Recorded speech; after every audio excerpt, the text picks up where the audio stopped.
Class 10th exercise 4.4 के 3 questions बच गए थे। क्वेश्चन नंबर 3, 4, 5 इस पर डिस्कस करेंगे। तीनों का स्टाइल भी एक ही है और थोड़ा समझना है इन क्वेश्चनों को, करना क्या चाह रहा है। पहला क्वेश्चन में कह रहा है कि is it possible to design a rectangular mango grove whose length is twice its breadth and area is 800 metre square. If so find its length and breadth. अब करा कि सर बताइए फिर सवाल आ गया क्वाड्रेटिक इक्वेशन का कि इट इज पॉसिबल या इट इज नॉट पॉसिबल। तो नेचर ऑफ फ्रूट तो हमें चेक करना ही पड़ेगा, मतलब सवाल क्वाड्रेटिक इक्वेशन का है।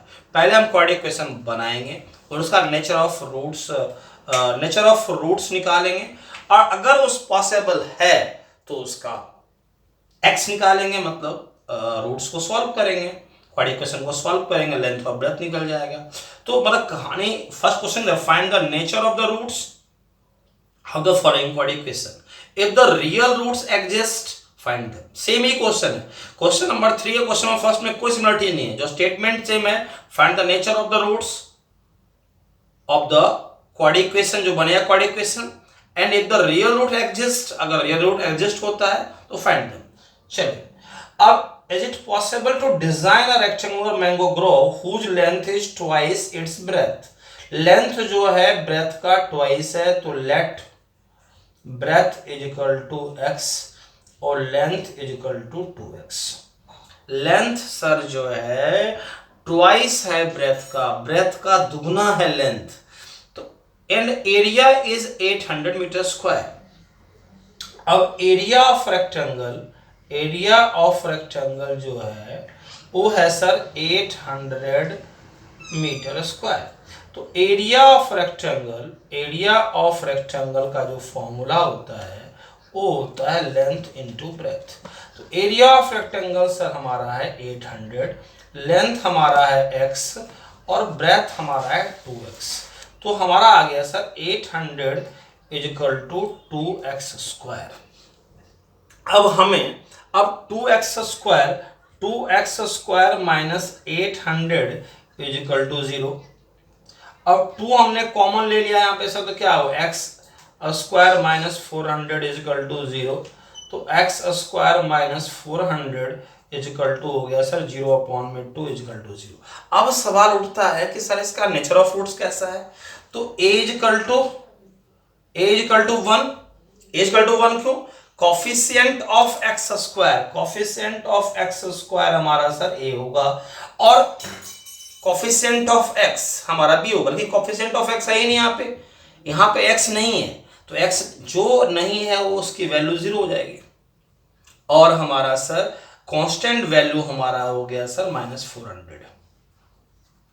जो नहीं है सर, जो है ही नहीं हमारे पास, वो उसका कोफिशिएंट 0 मान लेंगे हम।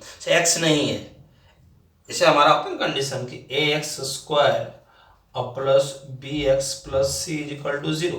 तो जो कोफिशिएंट ऑफ हमारा x स्क्वायर है वो हमारा ये होगा और कोफिशिएंट ऑफ x हमारा होगा b होगा और कांस्टेंट वैल्यू हमारी c होगा। तो यहाँ पे सर हमारा कोफिशिएंट ऑफ b है ही नहीं, x है ही नहीं है, तो जो नहीं है उसकी वैल्यू 0 होगी। अच्छा सर, अब हम d निकाल लेते हैं। तो d इज इक्वल टू क्या हो गया हमारा b स्क्वायर माइनस 4ac। तो 0 का होल स्क्वायर -4, a हमारा सर 1 है और c हमारा है सर -400। तो a हो गया सर 0 प्लस 1600 हो गया, तो a हो गया सर 1600 हो गया। 1600 हमारा सर d है सर, d हमारा 1600 है। तो d की वैल्यू 0 से बड़ा है, तो क्या होगा sir? It is possible, S it is a possible. A possible है, संभव है, ए संभव है सर, इट इज पॉसिबल है। अगर डी इसका 0 है उसके बाद मैं बता तो बाकी आप खुद निकालेंगे। x is equal to -b plus minus √d upon में 2a। ये क्या है सर? Quadratic formula. क्या है सर? ये क्वाड्रेटिक फॉर्मूला जो हमने डिस्कस कर रखा है। अभी फिलहाल हम सवाल इसे सॉल्व करेंगे ताकि क्वाड्रेटिक फॉर्मूला का हमारा प्रैक्टिस हो जाए। तो इसके लिए दो हमारा है, एक है डिस्क्रिमिनेंट, हमें ये formula d equal to B square minus 4ac, ठीक है। b हमारा क्या है, कोफिशिएंट ऑफ x है, और a क्या है हमारा, कोफिशिएंट ऑफ x स्क्वायर है, c हमारा कांस्टेंट वैल्यू है जो हमारा माइनस 400 है। तो ये जो हमारे टर्म्स है, इस फॉर्मूले के टर्म्स हैं a b c और d, और फिर x में भी हमारा वही b a और d है। x हमारा क्या है सर, उस क्वाड्रेटिक इक्वेशन का, जो हमारा क्वाड्रेटिक इक्वेशन क्वेश्चन में दिया, जो हमने सॉल्व लाया है, उसकी वैल्यू निकालना, उसके x की वैल्यू निकालना।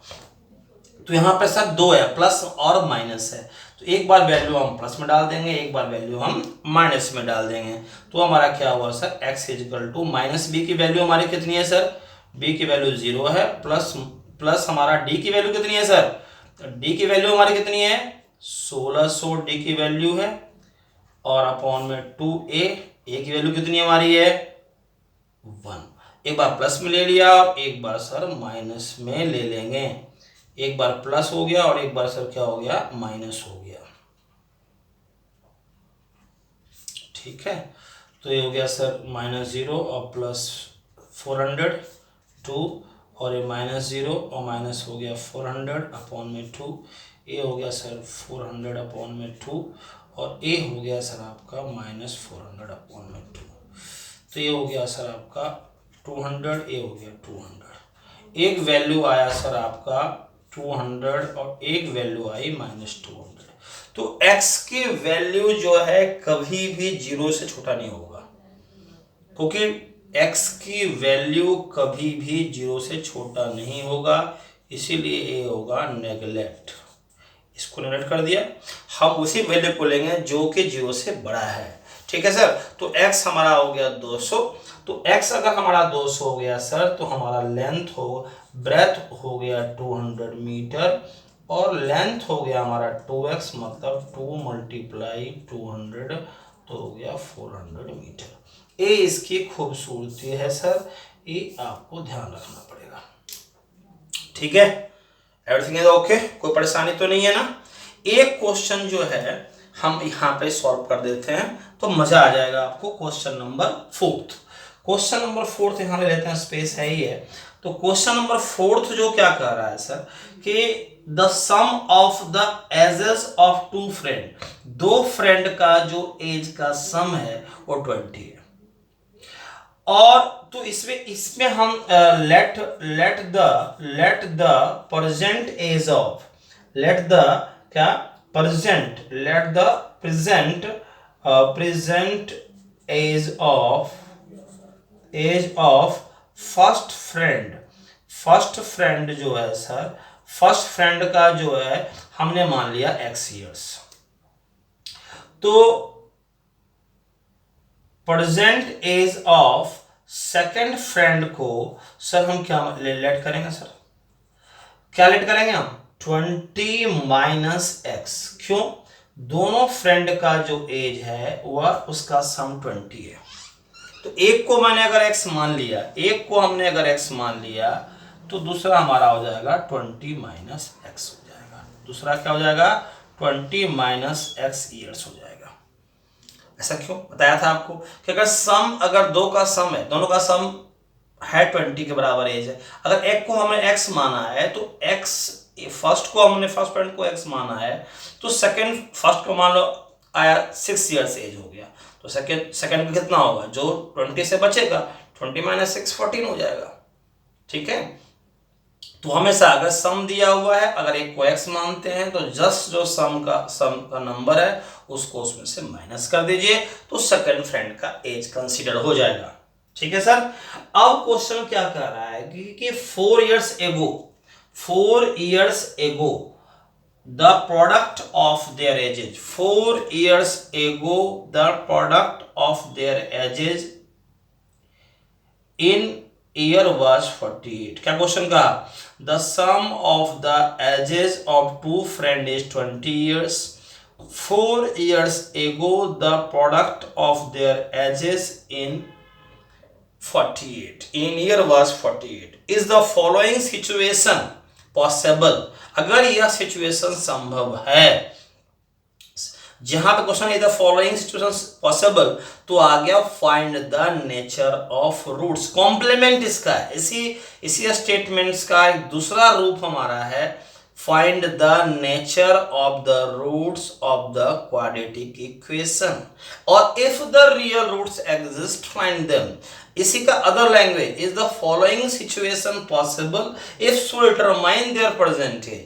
जस्ट सेम सिमिलरिटीज कि is the following situation possible, that is the खूबसूरती of the meaning find the nature of the roots of the quadratic equation. Then खूबसूरती क्या कर रहा है, if so determine their percentage, तो if the following quadratic equation if the real roots exist, that is खूबसूरती of the meaning, that of the similarities, if the real roots are exist find them। यहां खूबसूरती का similarities क्या कह रहा है कि if so determine their percentage the following situation is possible, is the following situation is possible if so determine their percentage. तो अब हमारा सारा ध्यान समझ में आ गया दोनों सिमिलरिटीज का लैंग्वेज का है कि भाई हमें यहाँ पे तो पहले तो हमें एक ऑरिजिनेट करना पड़ेगा, एक जम देना पड़ेगा, एक फॉर्म करना पड़ेगा क्वाड्रेटिक इक्वेशन का। अब पहला काम हमारा है केस फर्स्ट की क्वाड्रेटिक इक्वेशन को फॉर्मेट दो according to the question. Second है कि सर उसका नेचर ऑफ रूट्स निकालो। थर्ड क्या है, अब नेचर ऑफ रूट्स अगर निकल गया है तो उससे चेक करो कि if the real root exist तो it is possible, and so find them the value of the percentage of the first friend and percentage of the second friend। but अगर it is not possible then I can't find out the age of the percentage of the first friend and second friend। तो यहाँ पे ये चीजों को मैं brief कर दिया हूं। अब हमारा पहला केस तो क्लियर है कि the present age of the first friend को हमने x मान लिया है और the present age of second friend 20 minus X. क्यों, क्योंकि दोनों फ्रेंड का जो एज का सम 20 था, फर्स्ट फ्रेंड और सेकंड फ्रेंड का दोनों का एज का सम 20 था, तो फर्स्ट फ्रेंड को आपने x मान लिया, सेकंड फ्रेंड 20 माइनस एक्स हो गया। तो बड़े प्यार से अब हमारा सेकंड केस चलेगा। कोई क्या करा था, product of their edges in year was 48। कब, 4 इयर्स एगो। 4 इयर्स एगो, तो 4 इयर्स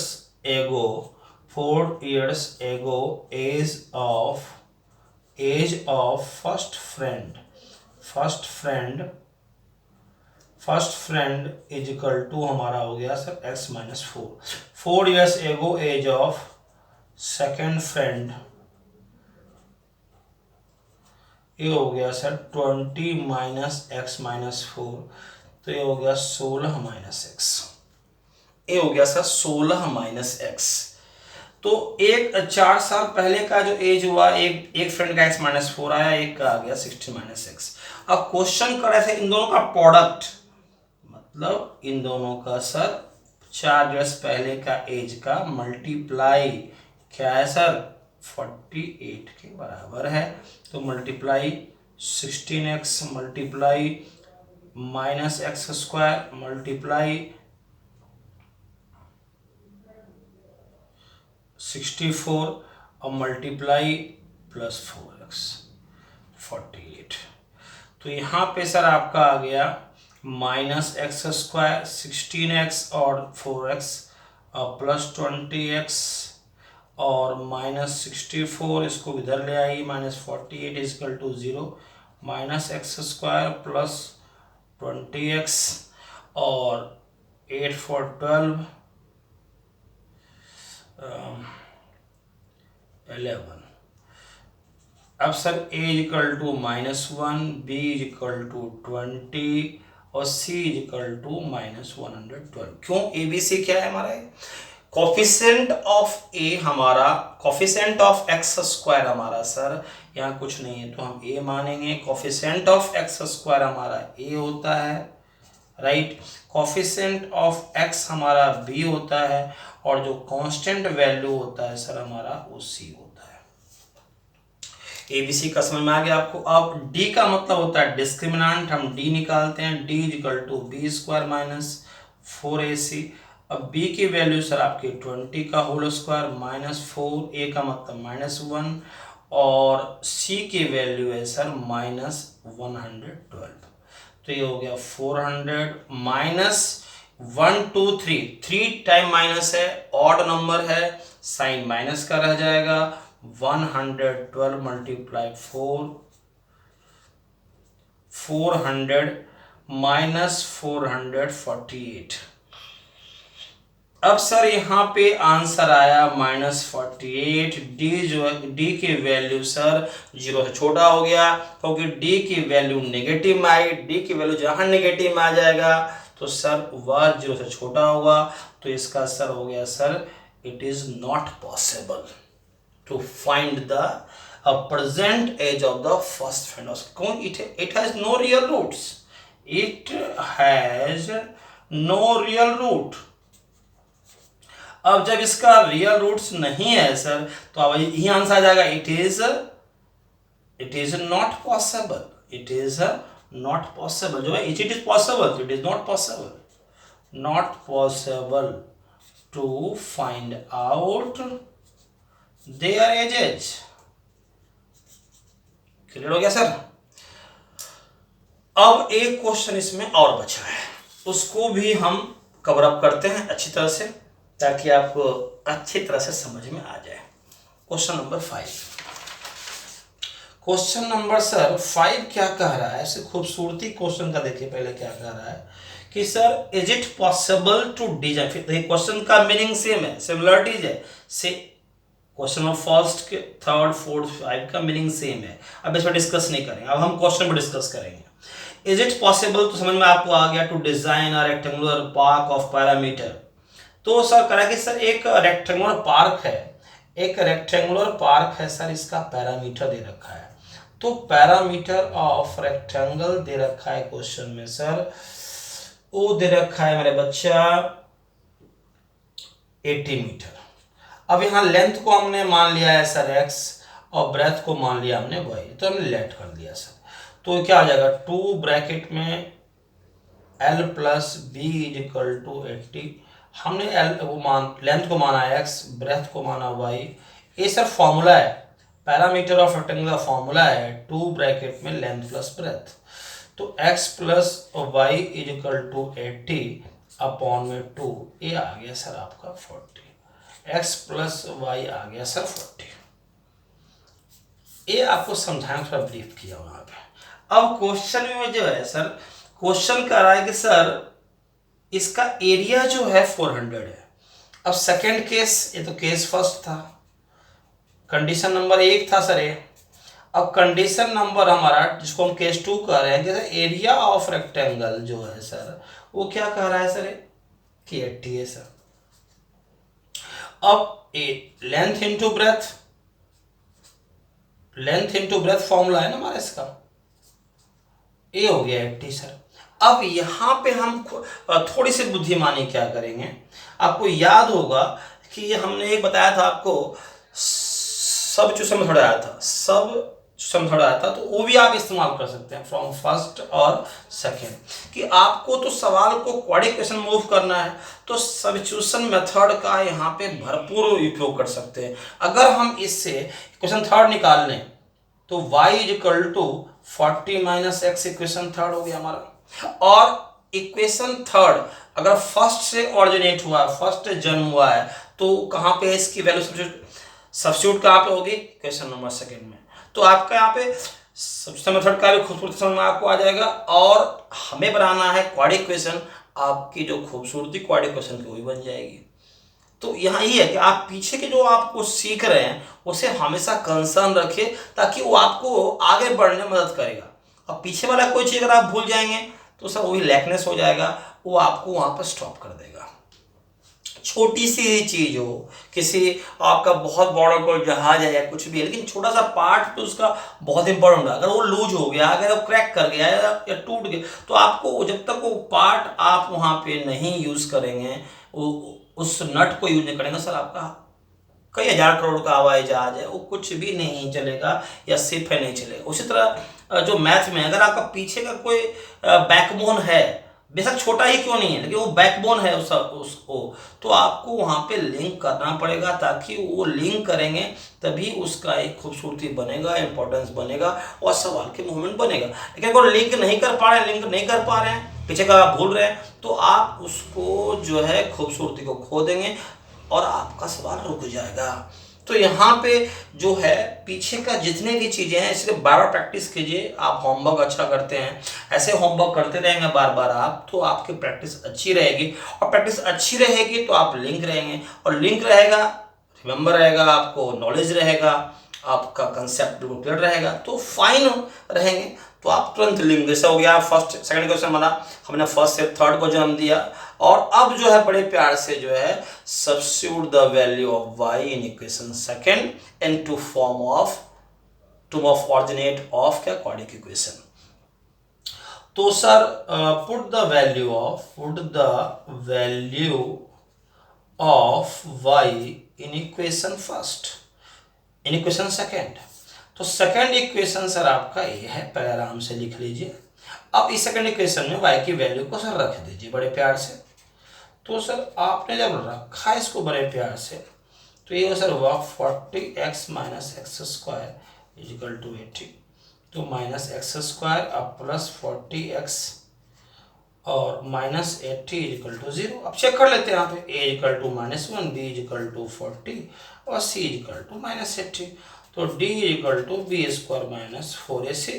अब b की वैल्यू 40 है और a की वैल्यू -1 है और c की वैल्यू भी सर -80 है, तो 1 2 3 माइनस हो गया सर, तो 3 माइनस में सर माइनस ही होगा, तो 80 और मल्टीप्लाई हो गया 4, तो 320 आ गया सर हमारा, ये आ गया 320 हमारा। अब जब 320 हमारा आ गया सर, तो अब इसको माइनस कर देते हैं 1600 में 320 को, तो माइनस जब हमने कर दिया सर इसका, तो कहानी बन गया सर इसमें 1280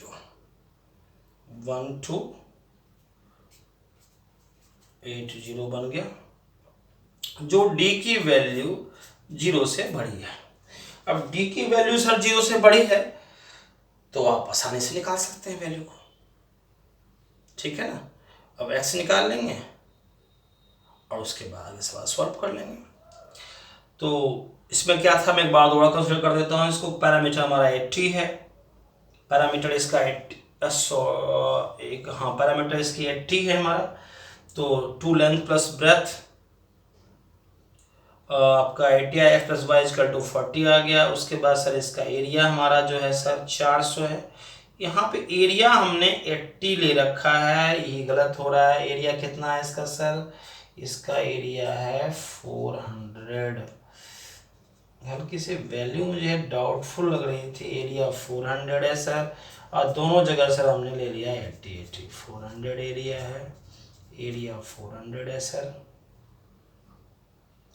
ये है सर 400। अब यहाँ भी सर होगा 400, अब ये हो गया सर आपका 400, अब ये रहेगा सर आपका 400। अब यहाँ पे जो आएगा सर वो 1600 आ गया सर आपका इसकी वैल्यू, और इसका आंसर आया 0, तो ये 0 के बराबर है। तो it has two equal roots. It has two equal roots. d equal to 0 है, मतलब उसका रूट्स फाइंड आउट हो सकता है। सिर्फ जब d की वैल्यू लेस देन 0 है, d की वैल्यू नेगेटिव में आएगा तो फाइंड आउट नहीं हो सकता है। तो अब x निकल जाएगा -b plus minus √d upon में 2a, -b plus minus d की वैल्यू सर आपकी 0 है, तो b की वैल्यू में पुट कर देते हैं यहाँ पे। b की वैल्यू हमारी कितनी है सर, v की वैल्यू हमारी सर 40 है, 40 प्लस माइनस हो गया सर आपका, v की वैल्यू हमारी सर 40 है, correct, -b plus minus √d upon में 2a अपॉन में 2a, ये आ गया 2a की वैल्यू सर आपकी -1 है, एक बार प्लस में आपने लिया, एक बार माइनस में, तो कोई जरूरत है नहीं, लेकिन फिर भी आपको मैं दिखा देता हूँ। ये तो इक्वल रूट से दोनों में सेम ही आएगा। ए हो गया -40 अपॉन में -2, अब -40 अपॉन में -2 कैंसिल आ गया।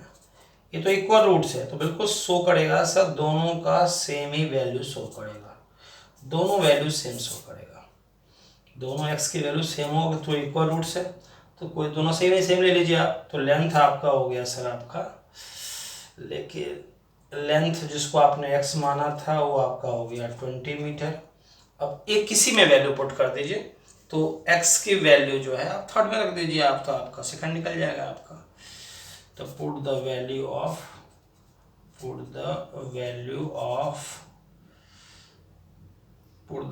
Of x in equation third. तो y equal to 40 minus x, तो 40 माइनस 20, ये आ गया 20 सर। तो आपका ब्रेथ भी आ गया 20 मीटर आपका। सो सिंपल होगा, कोई परेशानी वाली बात नहीं है। अब आपको हम ले चलते हैं एक्सरसाइज बैक 4.3 में। थोड़ा क्वेश्चन बचा हुआ तो 2-3 मिनट का 3 क्वेश्चन को डिस्कस कर ही लेते हैं, और इसका होमवर्क भी दे देता हूँ आपको, इसका होमवर्क भी नहीं दे देता हूँ। इसका जो होमवर्क रहेगा सर, एक्सरसाइज 4.4 का क्वेश्चन नंबर 3, 4, 5 और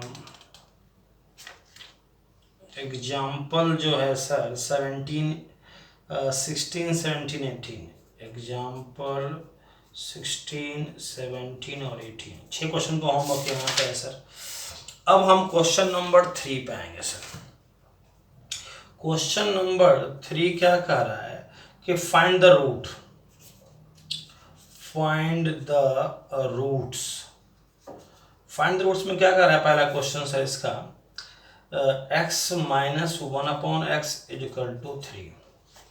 अगर ऐसा फाइंड द रूट निकालो तो हम सिंपल इसका एलसीएम ले लेंगे, x एलसीएम लिए। अब यहाँ पे 1 से डिवाइड मारेंगे x, तो x आ जाएगा x मल्टीप्लाई x की पावर 2, x से डिवाइड करेंगे x को, यहाँ पे 1 आ गया, 1 इंटू 1 आएगा इक्वल टू 3। कैसे आया मैं यहाँ पे दिखा देता हूँ। x को डिवाइड करेंगे 1 से तो x आएगा, मल्टीप्लाई नोमीटर x स्क्वायर, एलसीएम के नंबर को किससे डिवाइड करेंगे, डिनोमिनेटर से डिवाइड करेंगे, 1 आ गया। और जो आपका क्वोशंट आएगा उसके से नोमीनेटर से मल्टीप्लाई करेंगे तो 1 आएगा। क्रॉस मल्टीप्लाई कर दिया हमने, x square minus 1 is equal to 3x, x square minus 1 minus 3x is equal to 0। According to the degree arrange कर दीजिए, अरेंज कर दिया आपने। अब आपको a is equal to 1, b is equal to -3 और c is equal to -1। Coefficient of x square आपका sir 1, a हो गया, कोफिशिएंट ऑफ आपका एक्स आपका सर बी हो गया, और कांस्टेंट टर्म आपका सी हो गया। उसके बाद हम निकालेंगे डी, क्वाड्रेटिक फॉर्मूला यूज करेंगे अभी, D B square minus 4ac -3 का होल स्क्वायर, 4a 1 है और c हमारा -1 है, ये हो गया 9, और ये हो गया सर आपका 4 1 जा 4। ठीक है, b की वैल्यू हमारा 3 था, 3 का स्क्वायर 9 हो गया, 4ac, a की वैल्यू 1 है सर, और c की वैल्यू आपकी माइनस है, c की वैल्यू आपकी माइनस है, तो sir minus into minus plus हो गया, ये हो गया 4 1 जा 4 और 9, ये हो गया सर √13 आ गया d की वैल्यू आपकी।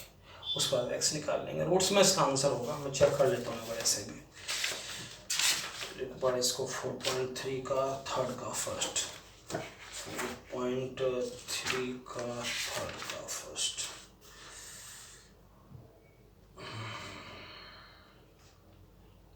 रूट्स में आंसर है, चिंता करने की जरूरत नहीं। रूट में आंसर में दिखाता हूँ, कंफ्यूजन ना हो आपको। एक बार मैं दिखाया तो मैंने -b plus minus √d upon में 2a, क्योंकि जो देखिए यहाँ पे भी अगर आपने चला आप रूट पे, डी की वैल्यू जो है रूट में भी है लेकिन 0 से बड़ा है। कैसे सर? अब देखिए सर, इसका आप थोड़ा सा बैक लेकर आता हूँ, 9 है सर, 9 है तो 9 का आपका अगर √9 हो अगर हमारा होता तो क्या होता, 3 होता। ये 9 से तो बहुत बड़ा है, तो जो ही वैल्यू होगा इसका 3 से बड़ा ही होगा, 3 से बड़ा ही होगा ना। अब 3 से बड़ा होगा, वैल्यू 3.15 हो, 3.6 हो, जो भी वैल्यू इसका वो पॉइंटों में आएगा तो वह वैल्यू हमारा क्या है, वो 0 से बड़ा है ना सर। 3 क्या है, 0 से बड़ा है, तो इट हैज़ क्या होगा, it has real roots. Real roots, तो कभी ये कन्फ्यूजन नहीं होना है कि सर रूट में नंबर आया, रूट में नंबर आ गया लेकिन ये नंबर 0 से बड़ा है। 0 से छोटा वही नंबर होगा जिसकी वैल्यू नेगेटिव में आएगा, वो it has no real roots.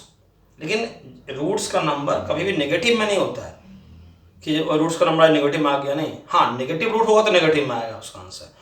-√13 होता है हमारा, यहाँ 13 है तो सर इसकी वैल्यू जो है 3 से अबव है, 3.456 है, तो यह 0 से बड़ा है, तो इसका निकल जाएगा रूट्स हमारा। ये हो गया सर आपका b की वैल्यू सर आपकी इसकी है -3, प्लस की वैल्यू ले लेते हैं एक बार, यहाँ प्लस हमने यूज़ किया एक बार, और एक बार सर माइनस यूज़ कर लेंगे।